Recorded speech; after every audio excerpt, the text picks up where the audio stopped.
Shalom Jemaat Tuhan GSJA Cendrawasih.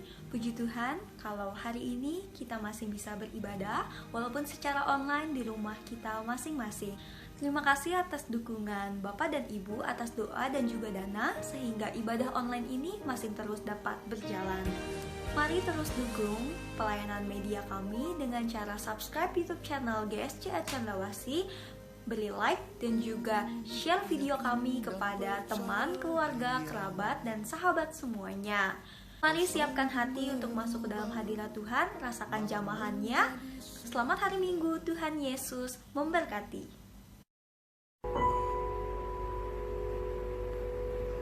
Shalom, selamat pagi Bapak Ibu yang dikasihi oleh Tuhan.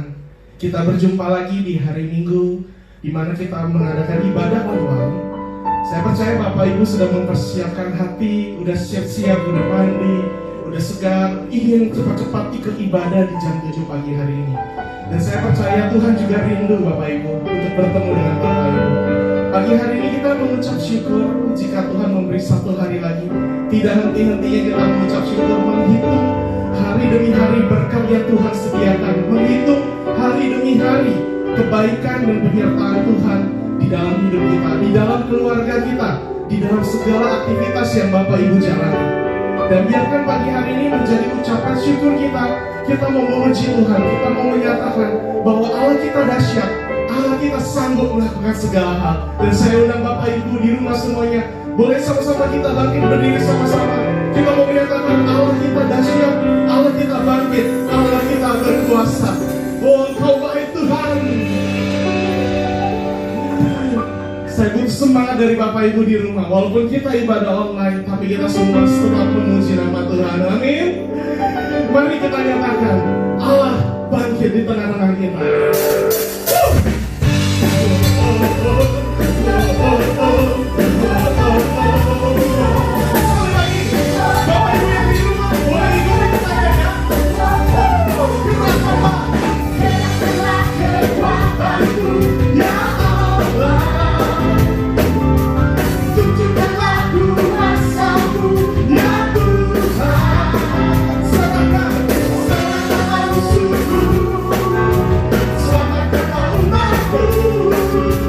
I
biasa, Allah kita dahsyat menjaga kehidupan kita Bapak Ibu.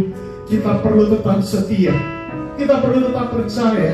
Dan pada pagi hari ini kita membuka hati kita untuk menerima firman Tuhan. Percaya bahwa Tuhan setia, percaya bahwa Tuhan menjaga, percaya bahwa Tuhan beserta kita. Dia Allah Immanuel, Dia Allah yang menyertai. Dan pagi hari ini mari tundukkan kepala kita, rasakan satu doa Tuhan. Kita mau lebih dalam lagi berada dalam hadirat Tuhan. Kita mau lebih dalam lagi mengenal isi hati Bapa kita di surga. Kita mau lebih dalam lagi berada di dekat Tuhan. Karena hanya di dekat-Mu Tuhan kami temukan ketenangan. Karena hanya di dekat-Mu Tuhan kami temukan pengharapan. Dan karena hanya di dekat-Mu Tuhan kami temukan masa depan yang cerah yang Tuhan janjikan di dalam kehidupan kami. Pagi hari ini kami membuka hati kami untuk dekat dan melekat di hati-Mu Tuhan. Satu hal yang kami rindu, lebih dalam lagi, lebih dalam lagi, lebih erat lagi bersama-Mu. Satu hal yang ku rindukan, ya Tuhan, ini doa kami Tuhan, selalu berada di dekat-Mu dengan segenap hati, dengan segenap jiwa. Ku menanti di hadirat-Mu. satu hal yang ku rindu, Satu hal yang ku rindukan, ya Tuhan, selalu berada di dekat-Mu dengan segenap hati, dengan segenap jiwa. Ku menanti di hadirat-Mu.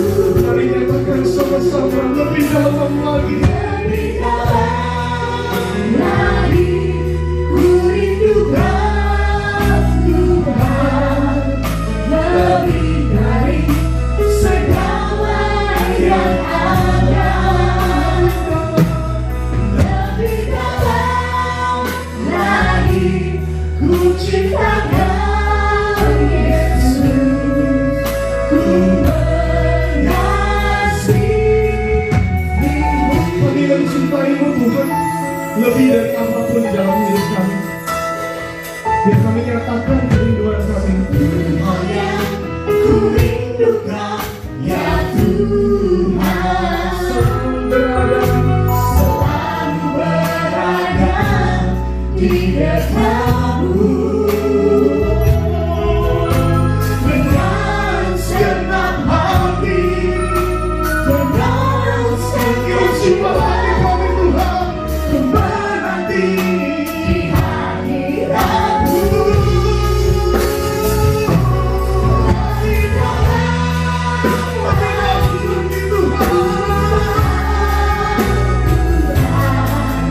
lebih dari segala yang ada.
Pengampunanmu Tuhan telah menjadi nyata dalam kehidupan kami. Besar kasih-Mu Tuhan berdampak dalam kehidupan kami. Dan hari ini Tuhan kami memuji-Mu tidak akan pernah berhenti untuk terus bersorak-sorai atas kebaikan Tuhan, bersorak-sorai akan kebesaran Tuhan. Biarlah itu telah menjadi nyata dalam kehidupan kami. Maka hidup kami lebih heran lagi seturut dalam rencana Tuhan. Biarlah kami dikuasai oleh kuasa-Mu Tuhan selalu. Setiap hari kami tidak pernah lupa untuk mengucap syukur atas segala kebaikan. Dalam nama Yesus kami siap hari ini mendengar firman-Mu. Haleluya. Yang percaya bersama katakan amin. Puji nama Tuhan. Shalom.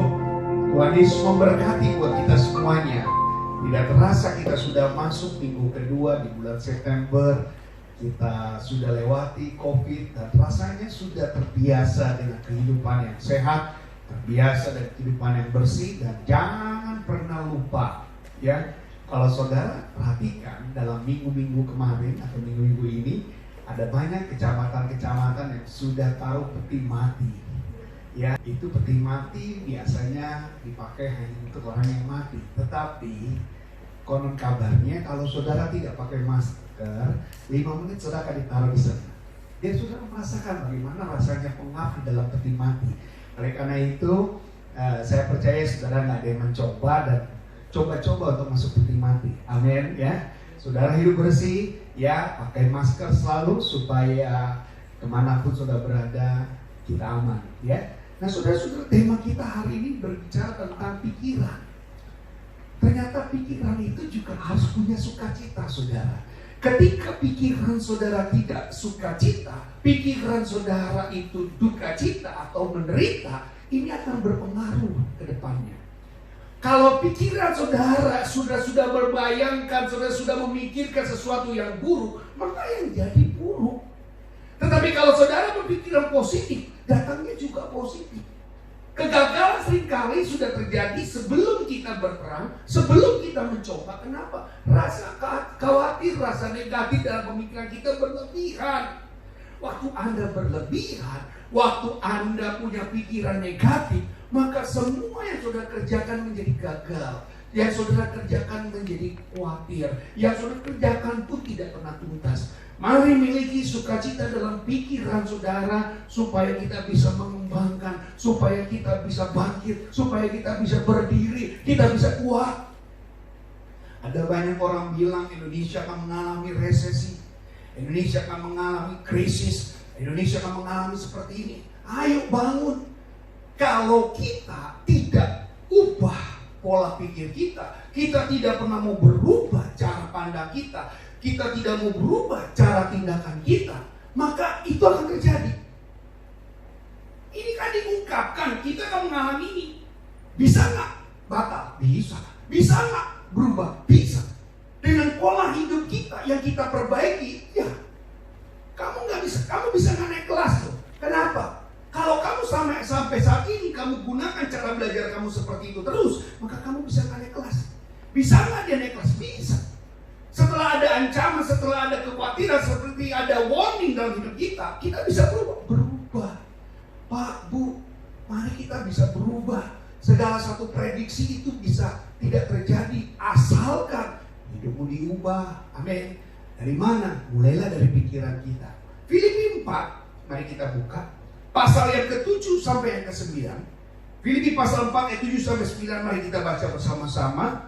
Damai sejahtera Allah yang melampaui segala akal akan memelihara hati dan pikiranmu dalam Kristus Yesus. Jadi gini, damai sejahtera Allah itu yang melampaui segala akal, pikiran duniawi kita, pikiran rasio kita, itu akan memelihara hati dan pikiranmu ketika engkau ada di dalam Kristus.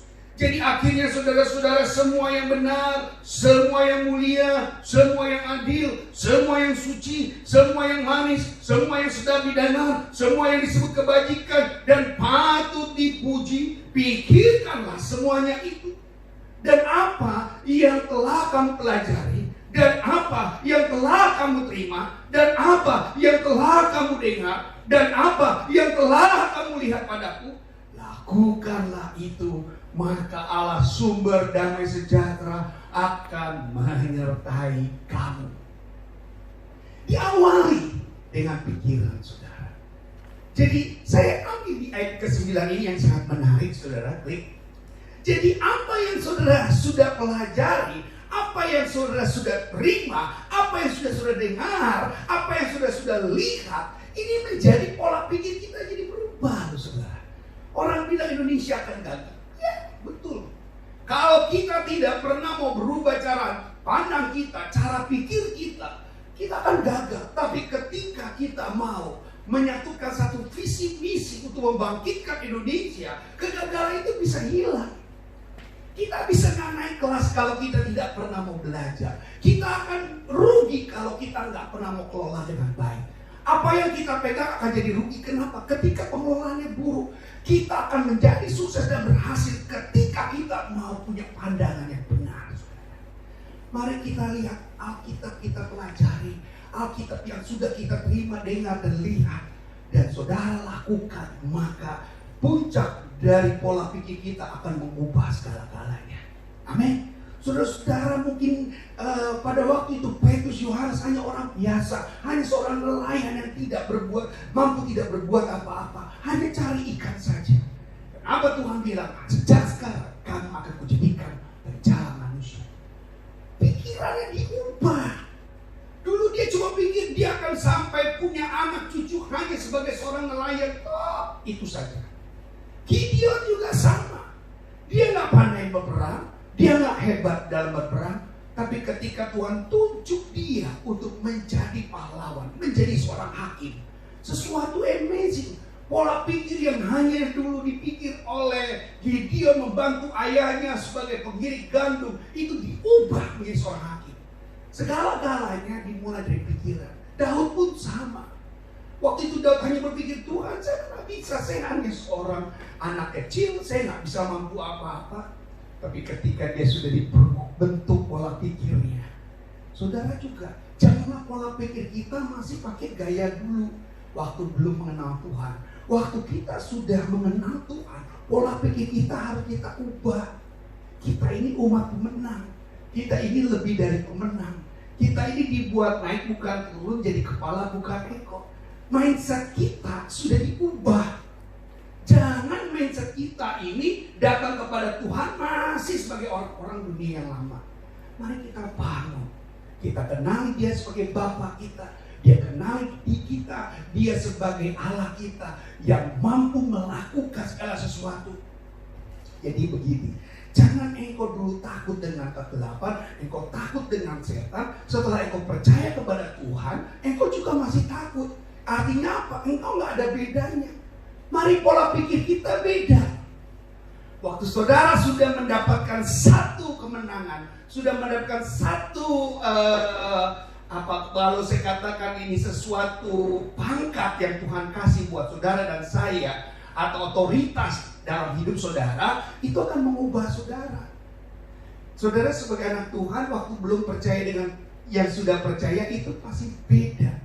Dulu dengan lihat yang sakit, saudara takut banget. Tapi saat saudara sudah jadi orang percaya, lihat yang sakit, saudara bilang apa? Saya doain dalam nama Yesus sembuh. Ada power, ada kuasa, ada otoritas. Jadi pikiran itu mengubah. Maka di sini pelajari, terima, dengar, lihat, lakukan. Nah, klik berikutnya. Mari pakai yang ada dalam pikiranmu, teori-teori Kristus, teori-teori pemenang. Jadi jangan sampai engkau menjadi pakai orang teori-teori dunia, apa kata orang yang, kalau orang yang sudah ada dalam Kristus pikirannya, yang tertuju hanya fokus kepada Kristus, enggak dicampur-campur, enggak dibuat firman Tuhan itu menjadi nano-nano. Pengetahuan tentang firman itu menjadi nano-nano. Kenapa? Karena kita enggak pernah sama sekali mempercayai bahwa Kristus yang telah mati di kayu salib itu telah menjadi Tuhan bagi juru selamat. Nah lihat, pikiran Kristus itu dari hati yang baru. Hendaklah kamu dalam hidupmu bersama menaruh pikiran dan perasaan yang terdapat juga di dalam Kristus Yesus. Ini yang Tuhan mau. Maka Tuhan bilang apa? Dimanapun aku berada, engkau pun akan berada. Engkau dan aku adalah satu. Mintalah maka kamu akan diberi. Carilah maka kamu akan mendapat. Ketuklah maka pintu akan dibukakan bagimu. Jadi bukan alasan. 1 Korintus ayat 16 katakan begini. Sebab siapakah yang mengetahui pikiran Tuhan sehingga ia dapat menasihati dia? Tetapi kami memilih pikiran Kristus. Saudara-saudara, saya tahu diawali dengan pergumulan yang terjadi antara Paulus pada saat mengalami masa-masa apa yang dialami sebagai orang-orang percaya. Dia tahu dalam pengiringan kepada Tuhan, dia perlu pikiran Kristus. Apa sih yang ada dalam pikiran Kristus? Ya, jiwa-jiwa. Yang ada dalam pikiran Yesus adalah jiwa-jiwa. Dia memenangkan jiwa lebih banyak lagi bagi kerajaan Allah. Yang ada dalam pikiran Kristus adalah keselamatan. Dia ingin semua orang diselamatkan. Yang ada dalam pikiran Kristus adalah kemenangan. Kita harus punya kemenangan, kesembuhan, pemulihan. Itu adalah teladan-teladan Kristus yang Tuhan ada dalam pikiran dia. Menyakiti, berbohong, berdusta, saksi dusta, gosip, itu bukan dalam pikiran Kristus. Pikiran Kristus adalah pikiran-pikiran yang selalu ingin membawa kita pada kemenangan. Amin. Membawa kita pada kemenangan. Nah, klik berikutnya. Kita baca sama-sama. Semakin banyak ketidakadilan, seharusnya kita semakin mengerti bahwa kasih Allah tidak berkesudahan. Ia selalu memberikan penghiburannya dan penghiburan itu menyenangkan jiwa. Sehingga kondisi terburuk apapun yang dihadapi seharusnya mencari Tuhan dengan penghiburannya, bukan malah terkungkung dalam pikiran-pikiran negatif.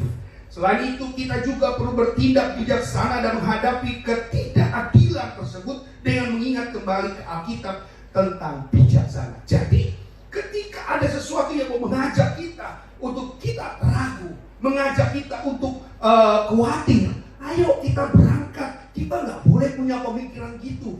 Kita harus percaya bagi Tuhan tidak ada yang mustahil. Lukas 1:37. Dan roh yang ada di dalammu lebih besar daripada roh yang ada di dunia. Yohanes 4 ayat 4b. Nah, ini harus menjadi satu kekuatan dalam diri kita.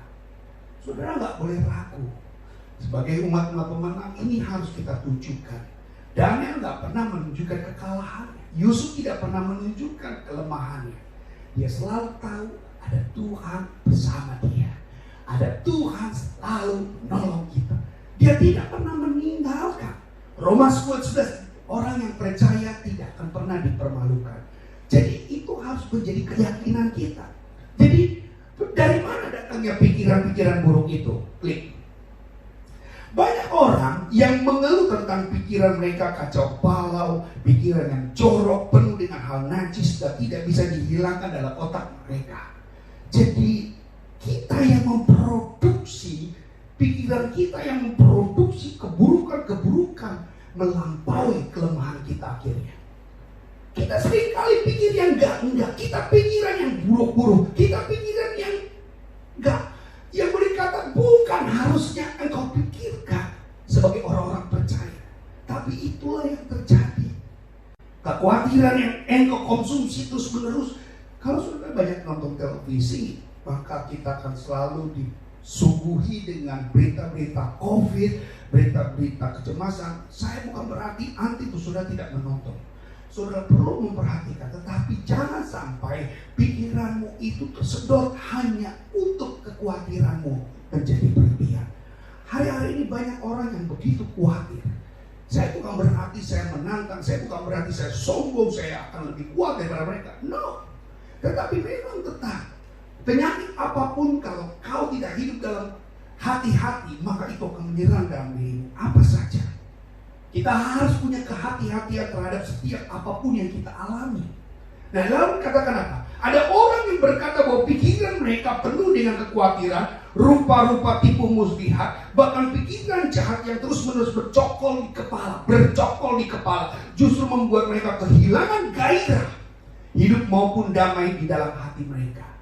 Jadi kita sudah memproduksi, kita sudah mengambil keputusan untuk memikirkan hal-hal yang buat saudara akan membuat saudara lemah, membuat saudara menjadi jatuh. Harus saudara hati-hatikan.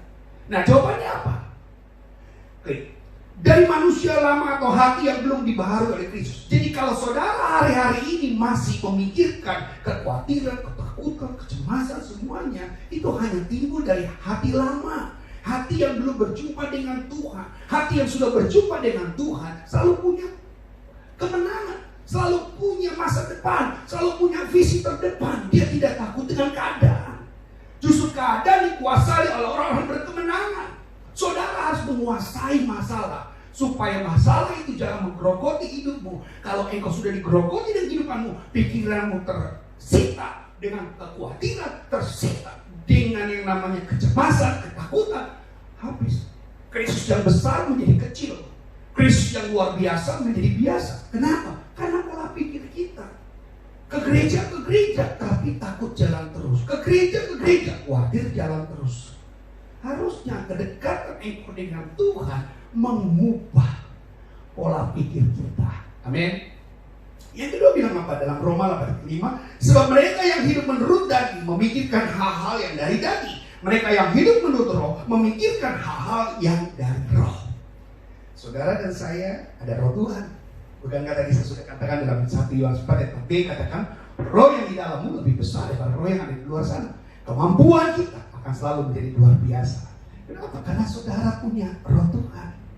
Harusnya kita tidak lagi takut, kita tidak lagi khawatir, karena Tuhan selalu bersama dengan kita. Nah, Kolose 1:21 bilang apa? Juga kamu yang dahulu hidup jauh dari Allah dan yang memusuhinya dalam hati dan pikiran, seperti yang nyata dalam perbuatan yang jahat. Dahulu jauh. Jadi yang hanya boleh khawatir dulu. Tapi sekarang, now, saudara harus berubah. Cara pandang, cara pikir, cara bicara, cara semuanya harus kau ubah. Perjumpaan kita dengan Tuhan harus mengubah segala-galanya. Jangan sampai masalah-masalah akan membuat saudara menjadi kalah. Jangan. Amin. Nah, ikuti apa yang kita harus lakukan. Klik. Teladan dalam penderitaan. Apa yang saudara lakukan? Apa yang Yesus lakukan dalam penderitaannya? Pengampunan. Apa yang Yesus lakukan? Petrus bertanya, Tuhan berapa kali aku harus mengampuni? Petrus bilang, waktu Petrus tanya dengan Yesus, Yesus jawab apa? 70 kali 7. Nah, teladan ini yang harus kita lakukan, sehingga pikiran kita jangan lihat manusia. Kalau manusia kan, ingat, saya nggak bisa ngampuni kamu. Kamu udah 3 kali bikin salah dengan saya. Cukup sudah. Tapi kalau Alkitab, makanya kita jangan pakai dunia. Kalau dunia, ya sakit hati balas sakit hati, kecewa balas lagi kecewa. Lu jahat, gua jahat. Lu baik, gua baik. No, itu dunia. Tapi Tuhan tidak. Siapa yang menambah pikiranmu, kasihlah pipi kananmu. Barang siapa minta jubahmu, kasih bajumu. Barang siapa yang minta berjalan dengan 1 mil, berjalanlah bersama dia dengan 2 mil. Jadi keterbalikan terjadi ketika sudah punya pikiran Kristus. Kerendahan hati, ya Yesus sudah dihina, Yesus sudah disakiti, tapi dia betul-betul rendah hati, saudara. Kemurahan hatinya, ya, teladan yang tidak berdosa, harus ikuti Tuhan. Ya, teladan untuk tidak pernah menipu, teladan untuk tidak mencaci maki, teladan dalam kesabaran, teladan dalam beriman. Contohlah Yesus. Amin. Pakailah Kristus menjadi pola. Pakailah Kristus menjadi teladan. Jangan gembalamu jadikan teladan, jangan pendetamu jadikan teladan, jangan orang Kristen yang telah menolong kamu jadi teladan. Karena apa? Mereka akan mengecewakan. Tapi Tuhan sekali lagi katakan tidak ada kecewa. Dia tidak pernah menyuguhkan kekecewaan. Dia tidak pernah menyiapkan porsi kekecewaan dalam dirimu. Tuhan tidak pernah menyediakan piring kecewa, piring emosi, piring marah untuk dalam dirimu. Tidak. Justru dia mau menghapus semuanya. Mari ketika saudara punya pikiran positif, kita akan memiliki 3 sukacita dalam pikiran. Klik. 3 sukacita dalam pikiran ini akan mewarnai hidup kita yang sudah mengenal kepada Tuhan. Yang pertama, kita akan mendapat kekuatan baru. Betul? Kalau pikirannya beres, pekerjaannya juga jadi beres. Kalau pikirannya positif, yang dikerjakan juga jadi positif. Maka kalau itu semuanya jadi benar, ada kekuatan baru. Coba kita baca Yesaya 40 ayat 28-31. Tidakkah kau tahu dan tidakkah kau dengar? Tuhan ialah Allah kekal yang menciptakan bumi dari ujung ke ujung. Ia tidak menjadi lelah dan tidak menjadi lesu. Tidak terduga pengertiannya. Dia memberi kekuatan kepada yang lelah dan menambah semangat kepada yang tidak berdaya. Orang-orang muda menjadi lelah dan lesu dan teruna-teruna jatuh, tersandung, Tetapi orang-orang yang menanti-nantikan Tuhan mendapat kekuatan baru. Mereka seumpama Raja Wali yang naik terbang dan kekuatan sayapnya. Mereka berlari dan tidak menjadi lesu. Mereka berjalan dan tidak menjadi lelah. Kenapa? Karena pikiran mereka, semua pengharapan mereka, dia taruh hanya kepada Yesus. Jadi keuntungannya pasti saudara. Ketika saudara punya positif pikiran saudara, maka kekuatan baru itu akan menampak hidupmu. Ketika engkau berlari tidak menjadi lesu, waktu engkau berjalan tidak menjadi lelah. Karena engkau tahu ada harapan. Amin. Yesus adalah harapan kita. Tuhan adalah harapan kita. Jadi kita nggak ragu lagi dalam segala yang namanya persoalan dan masalah. Saya punya bilang begini saudara. Klik. Waktu memahami penderitaan, kita tidak bisa mempersalahkan siapapun. Tapi yang perlu dilakukan adalah membuka pikiran dengan memahami siapa Allah itu sebenarnya. Allah yang tidak berbohong, Allah yang tidak pernah berdusta, Allah yang tidak pernah ada tipu muslihat. Dia, kalau engkau minta, dia beri. Kalau engkau cari, engkau mendapat. Kalau engkau ketuk, dia buka. Dengan memahami siapa Allah sebenarnya, Allah tidak dapat disamakan dengan apapun juga. Hartamu gak bisa menyamaratakan dengan Allah. Hobimu tidak akan pernah bisa. Pangkatmu apalagi jabatanmu dunia ini gak bisa setara dengan apa yang menjadi kuasanya Tuhan. Dia adalah Khalik pencipta segala yang ada. Setiap orang harus menyadari hal itu. Tanpa kesadaran ini, kita kehilangan pegangan untuk mengakui Allah sebagai Tuhan. Dia adalah pencipta. Segala sesuatu ada dalam kuasa dan kehendaknya, termasuk diri dan hidup manusia yang berada di dalam kendali tangannya. Sekalipun kita menolak, sekalipun Anda menolak untuk percaya kepadanya, tapi kita tidak dapat menyangkal bahwa hidup kita bergantung kepadanya. Kita tidak akan pernah bisa, kita tidak akan pernah dilupakan, karena Tuhan itu baik. Kasih yang melimpah dalam hidup kita, kasih yang melimpah akan selalu menyatakan bahwa kasih Allah akan menjadi luar biasa dalam diri kita. Saudara yang kasih dalam Tuhan, ini saat waktu saudara hari ini tahu bahwa saudara bukanlah siapa-siapa tanpa Allah. Saudara bukan siapa-siapa. Hidupmu kalau engkau tidak dengan Allah. Kita berarti karena Allah, saudara. Saudara berarti itu karena Tuhan. Mari pikiran yang kita miliki hari ini jadilah pikiran-pikiran yang positif. Pikiran yang takut akan Tuhan. Supaya kekuatan baru. Paulus mengalami. Maka dia bilang apa? Aduh rugi. Sebelum aku mengenal Kristus, tapi sekarang kulihat adalah keuntungan. Saudara-saudara, itulah kebersamaan dengan Tuhan, tidak ada ruginya. Yang kedua, kalau saudara ada sukacita dalam pikiran saudara, maka saudara akan dibawa ke jalan yang benar. Kalau lagi kalut pikirannya, gimana diajar yang benar juga nggak akan pernah ngikutin saudara. Tapi kalau dia sudah punya pikiran yang penuh dengan sukacita, dia akan dibawa ke jalan yang benar. Ini loh anakku yang benar. Ya, saudara, kalau orang lagi kesurupan diajak ngomong, dia akan pernah paham.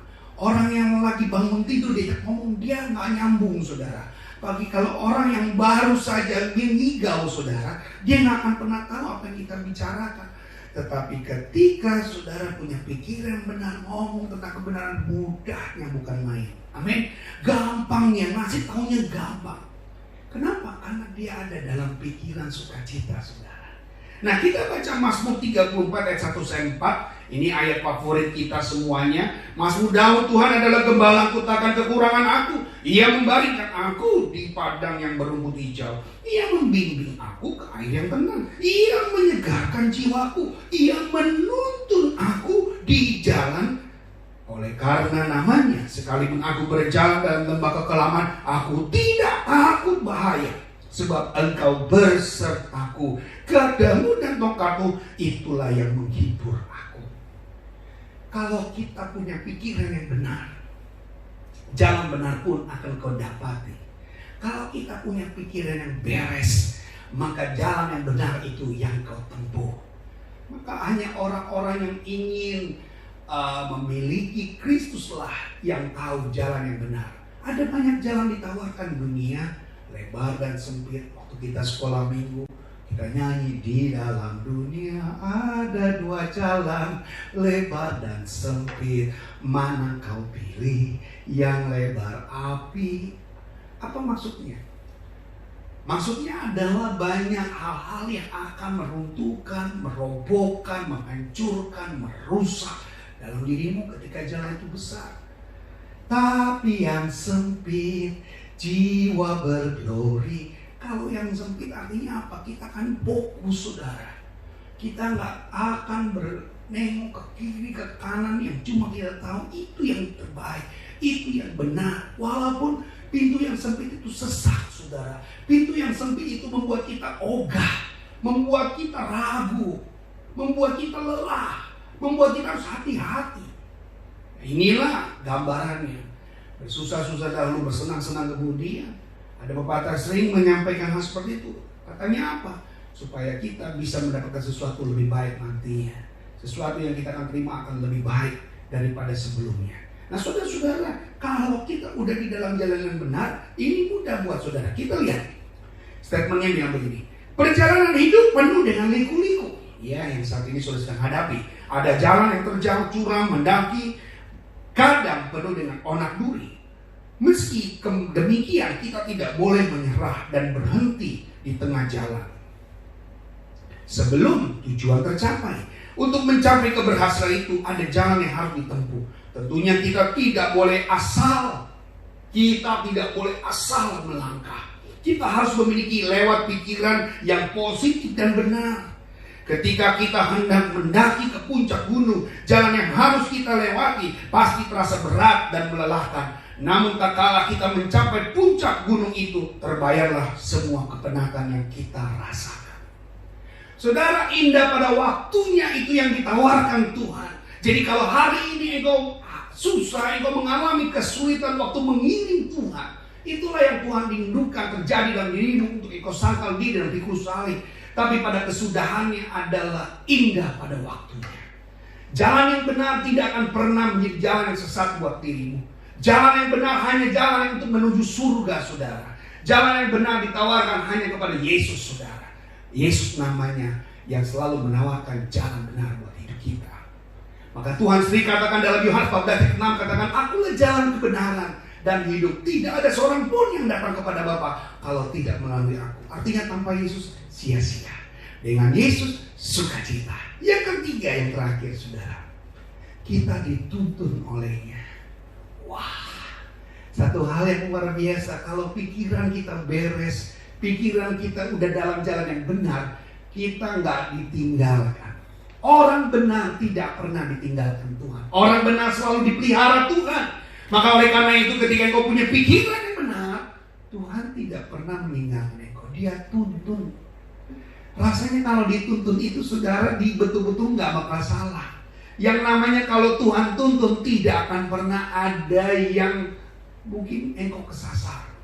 Semuanya pasti beres. Keluaran 33, 13, 14 katakan, maka sekarang jika aku kiranya mendapat kasih karunia di hadapanmu, beritahukanlah kiranya jalanmu kepadaku, sehingga aku mengenal engkau, supaya aku tetap mendapatkan kasih karunia di hadapanmu. Ingatlah bahwa bangsa ini umatmu. Lalu ia berfirman, aku sendiri hendak membimbing engkau dan memberikan ketentraman kepadamu.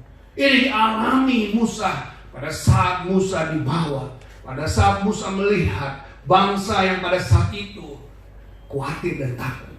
Saudara-saudara, percayalah, kalau saudara terus bersama dengan Tuhan pikiranmu, maka jalan benar dan engkau dituntun Tuhan.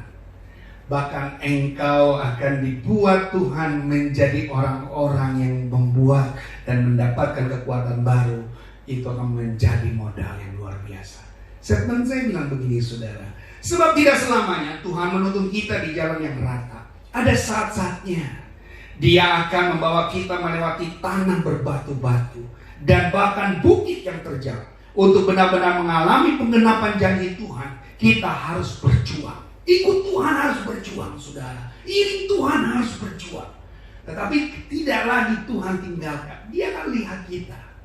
Saudara bayangkan kalau anak kecil, ya, waktu kita sebut saja lah anak kita waktu kecil, kita tuntun dia karena dia mau kita ajar untuk berjalan. Coba bayangkan apakah 10 tahun perlu kita tuntun lagi? Nggak perlu. Ya, Tuhan udah tahu, dia akan menjaganya dari belakang. Kalau jatuh, bapaknya udah siap di belakang. Jadi nggak perlu tiap hari dituntut. Kalau dituntut tiap hari, lama-lama dia nggak tahu bagaimana cara berjalan yang baik. Karena udah terbiasa ada yang ngopang. Tapi hari ini saudara, dikatakan apa? Ada saatnya dia membawa kita melewati tanah berbatu, bahkan bukit yang terjal.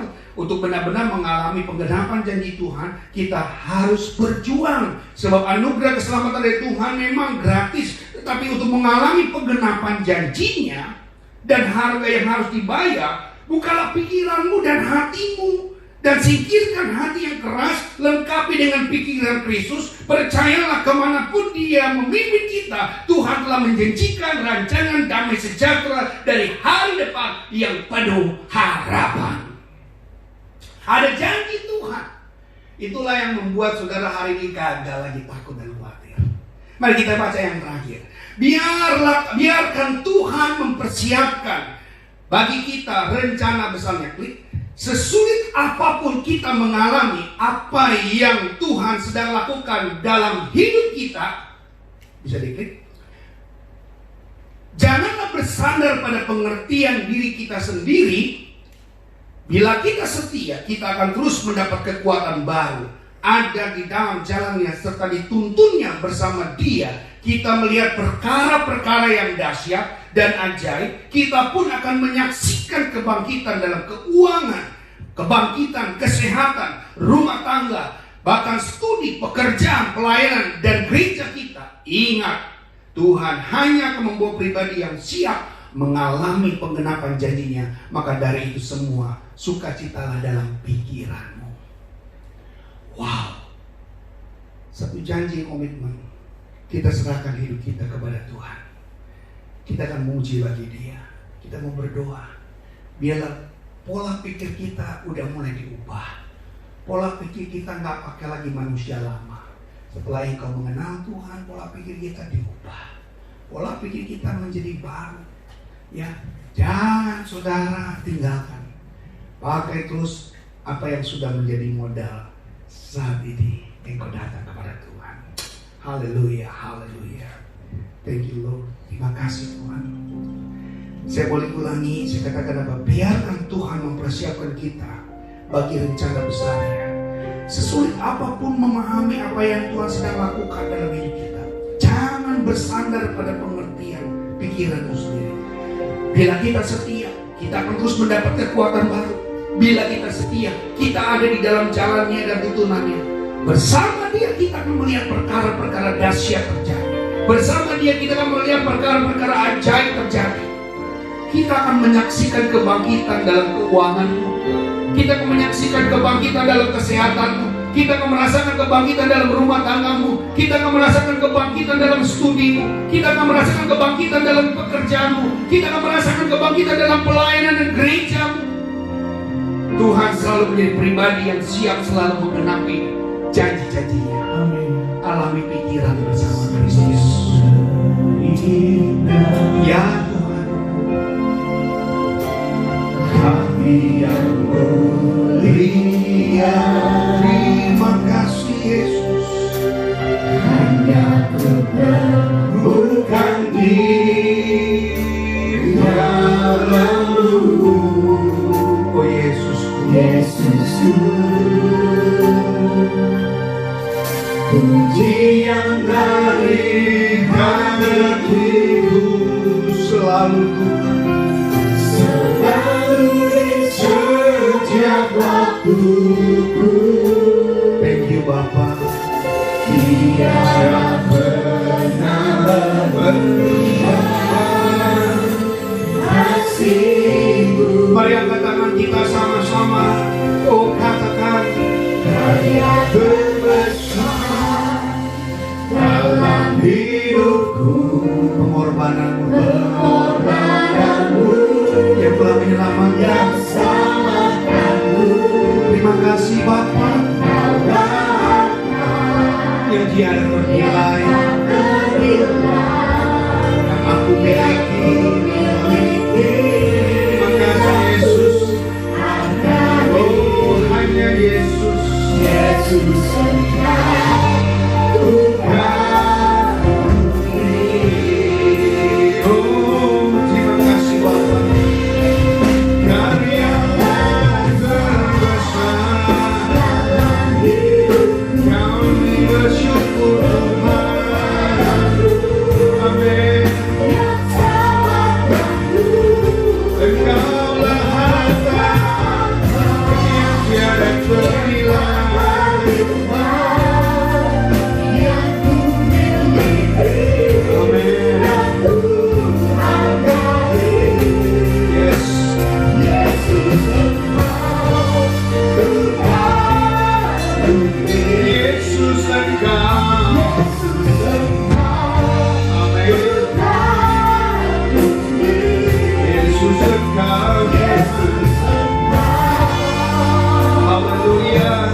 Bagi Allah kita, haleluya.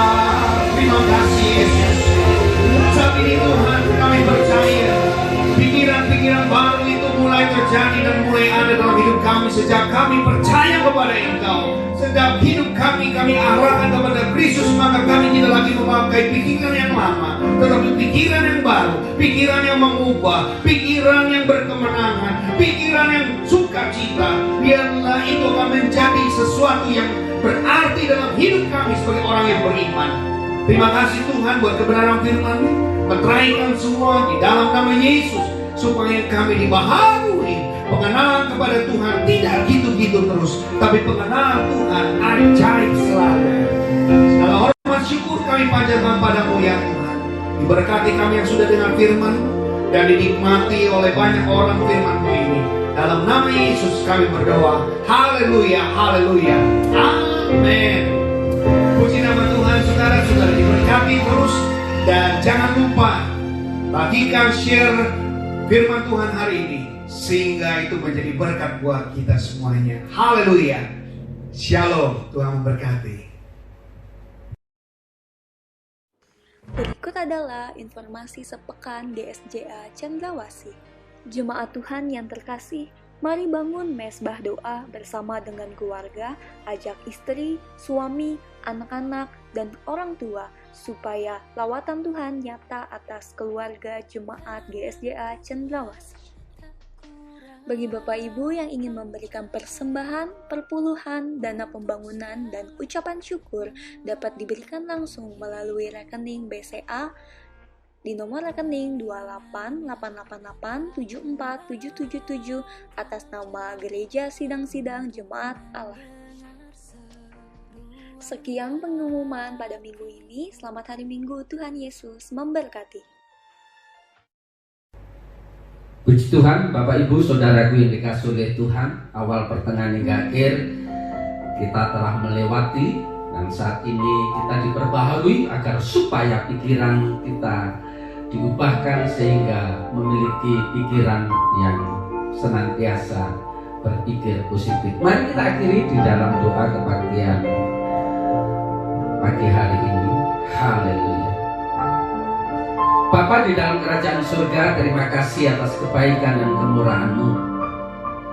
Sungguh kami bangga punya Allah seperti Engkau, yang senantiasa memperbaharui pikiran kami. Kebenaran firman Tuhan akan membawa kami semakin hari semakin melekat dengan Tuhan. Terima kasih buat hamba-Mu, gembala kami, Bapak Yuel Sakari, yang telah menyampaikan kebenaran firman Tuhan. Tuhan mengurapi dan menjadi teladan bagi semua umat yang digembalakannya. Terima kasih Tuhan, terima kasih, dan kami bersyukur, dan kami pun juga diberikan kekuatan yang baru. Kami akhiri kebaktian pagi hari ini di dalam nama Tuhan Yesus. Angkat tangan ibu bapak semuanya. Saudara-saudaraku yang dikasihi oleh Tuhan, Terimalah berkat, rahmat, dan damai sejahtera dari Allah Bapa dan kecintaan dari Tuhan kita Yesus Kristus, dan di dalam persekutuan dengan Roh Kudus yang menyertai kita hari ini, esok, dan sampai Maranatha. Terima berkat. Haleluya.